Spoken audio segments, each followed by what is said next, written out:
moment. Right now, there's a chapter you wrote called Put It Out There. And in that chapter, you dealt with the G word.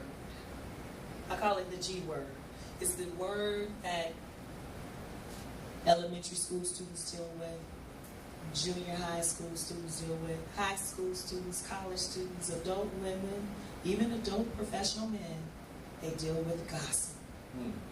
And with that G word, I wanted to know what made you decide to write a whole chapter on such a word that is so influential in our relationships.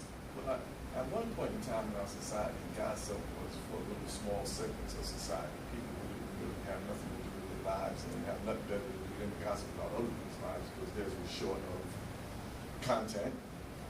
But watching news, watching sports analysts, looking at newspapers, you walk down the aisle in your grocery store, a huge grocery store, you see these magazines, and all these things is about third-party information, pretty much gossip.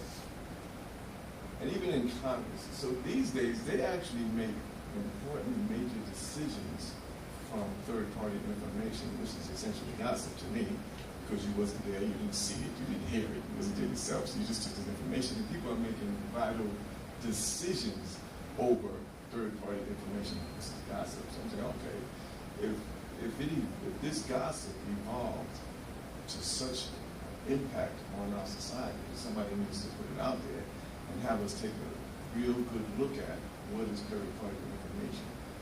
Is it information that comes from facts, or is it information that comes from people perceiving something? We need to start separating the difference between the two. Is this factual information, or is this just the way people see things, or is this somebody's opinion? So I think if you write something about gossip, people start taking a look at that in a different way. Start focusing on real facts and reality. And the key there is really focusing in on facts. I like that phrase that you kept using when you referred to gossip. Third-party information. Third-party information.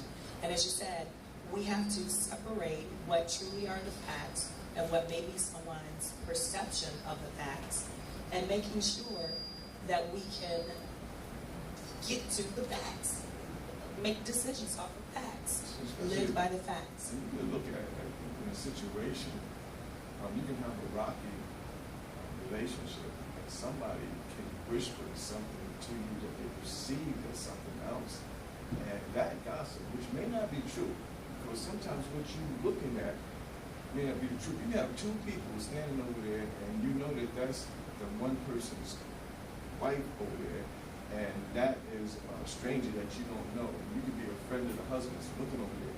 Now, the wife could be talking to somebody, and that person could be a long-lost friend from childhood who she haven't seen in years, and was so excited to see that person that they was hugging and gave her a kiss on the cheek. You may go back to the husband and say, you know what, I seen your wife out there doing so and so and so and so.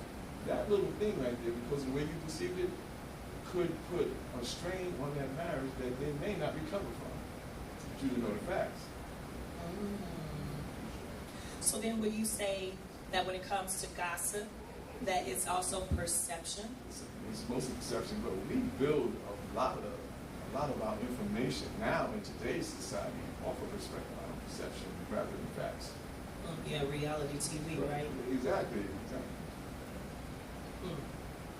I heard the audience rumbling over there, so I know when we get to the audience segment of this interview, you're going to have some more people that want to come back to, if not the G word or the third-party info, definitely that scenario where you talked about that couple and how the information could start something. So I'll leave it